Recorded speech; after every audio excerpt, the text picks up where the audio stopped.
La sculpture Floralis generica qui s'ouvre et se ferme avec le lever et le coucher du soleil pour dormir sous un ciel sans lune ni sans étoiles.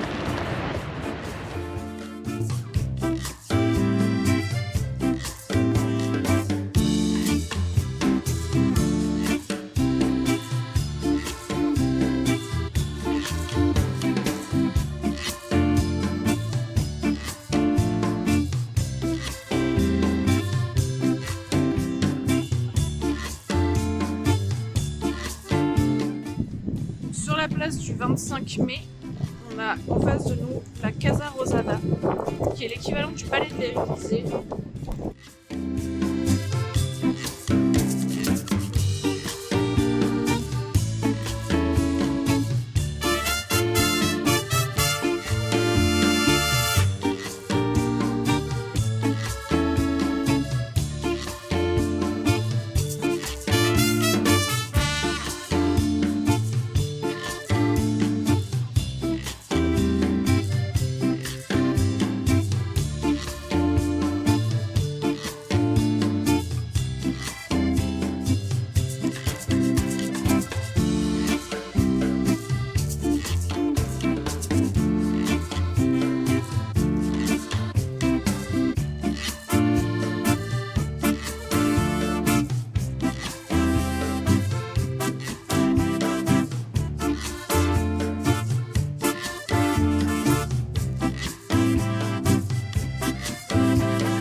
Paraît-il que ça porte chance de lui toucher la petite truffe.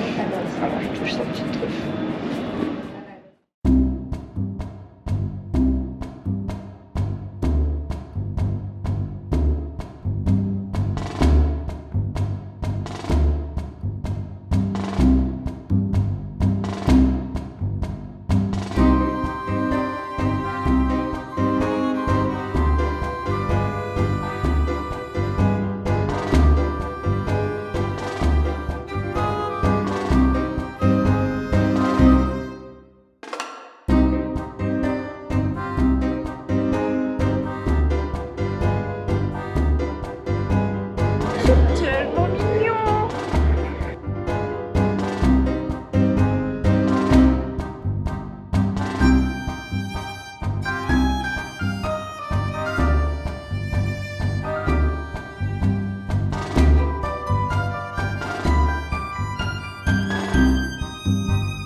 Le pull que je me décolle depuis 1 an et demi. Sauf que là c'est le seul. Franchement ça fait mal à l'ego.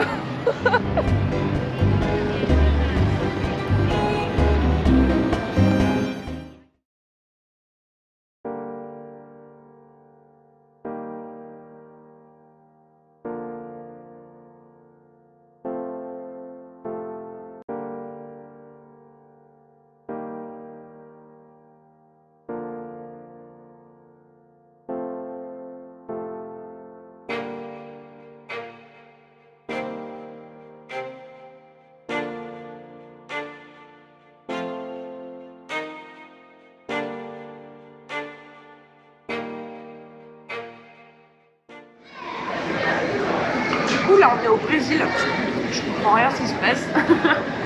On est arrivé hier à Puerto Iguazú, c'est dans le nord de l'Argentine. On a pris un avion, c'est pas très bien mais c'était moins cher. Et là on va faire les chutes d'Iguazú et pour la première journée on est passé à côté Brésil pour faire la visite. Donc on vient d'arriver là, on a passé les douanes, j'ai eu mon premier tampon sur mon passeport. Et là on attend de pouvoir aller dans le bus, c'est un tourbus. Et on peut s'arrêter à plusieurs endroits et voilà, on va vous montrer ça tout de suite.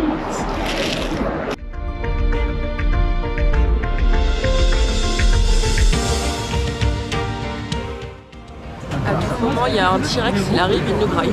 À tout moment. On est dans un vieux bus. On pense qu'on embarque en fait pour Jurassic Park et pas les chutes d'Iguazu.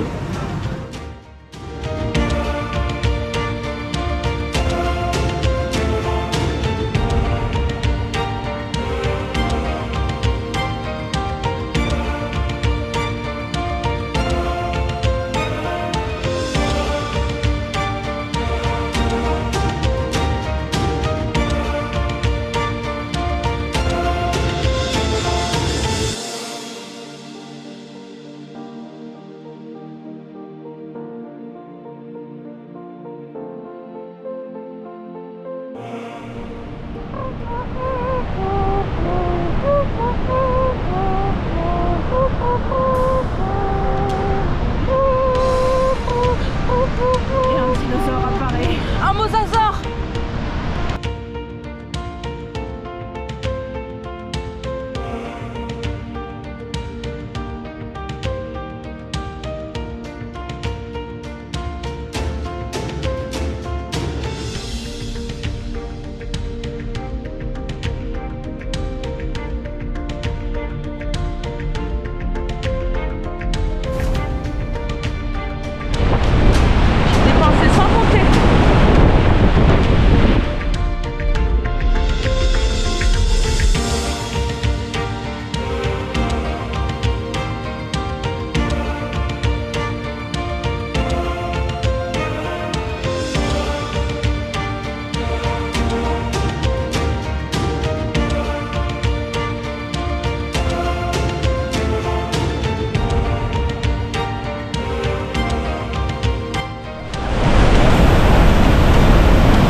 La légende de la naissance des chutes d'Iguazu.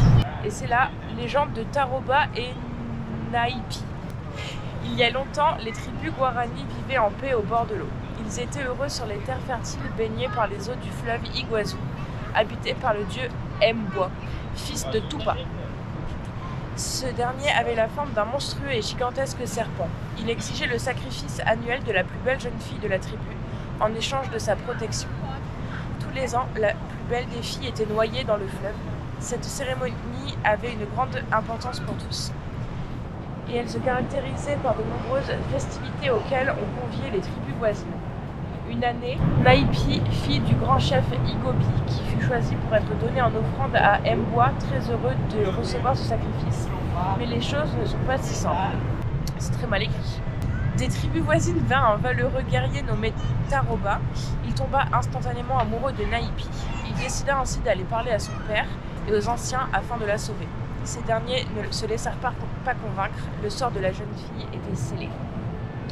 Tourmenté et désespéré, le jeune guerrier décida de l'enlever afin de la sauver.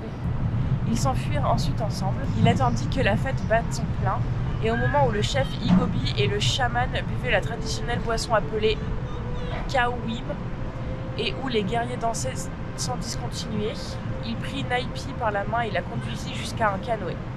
Personne ne se rendit compte de la disparition de la jeune fille, à l'exception du terrible Mbwa, qui observait la fête depuis le fleuve. Ce dernier, furieux, les poursuivit, et sa colère fut si grande qu'il donna un grand coup de queue qui fit rompre le lit du fleuve en deux parties. L'une s'élevant très haut et l'autre s'effondrant dans les profondeurs de la terre. Il créa ainsi les chutes d'Iguazu, telles que nous les connaissons aujourd'hui. Les deux amoureux tombèrent dans les chutes et en moururent. Mais cela ne suffit pas à calmer la fureur du dieu Mbwa. Il décida alors d'un châtiment qui durerait toute l'éternité. Il transforma Tarouba en palmier qui s'incline sur la Garganta del Diablo, la gorge du diable. On a ainsi l'impression qu'il veut toucher Naïpi, transformé en roche, située au centre du fleuve, à l'endroit où le courant est le plus fort. Ainsi, les amants pourraient se contempler pour l'éternité sans jamais se toucher. Ensuite, le dieu, content de lui, creusa une grotte derrière les chutes, la Garganta del Diablo, afin de veiller à ce que les amants ne s'unissent plus jamais. Mais la force de l'amour qui lie les deux jeunes amoureux essaye toujours de les faire se rencontrer. C'est pour cela que les jours de grand soleil apparaît un arc-en-ciel qui relie l'arbre à la pierre, permettant ainsi aux deux amants de s'unir malgré le châtiment de M'Bois. On raconte même que M'Bois, caché dans la grotte, rit du sort des deux amants, mais que le bruit sourd des chutes masque son rire.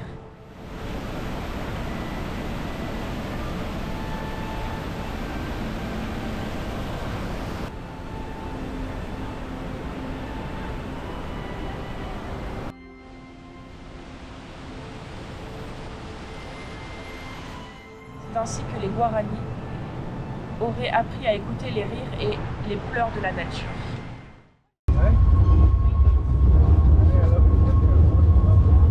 Deuxième jour, on prend un petit train pour aller jusqu'aux gorges d'hier.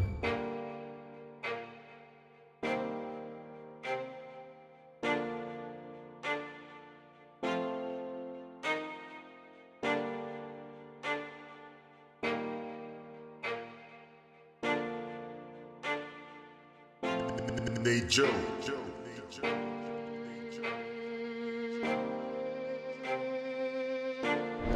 Il a vraiment galéré à ce moment-là.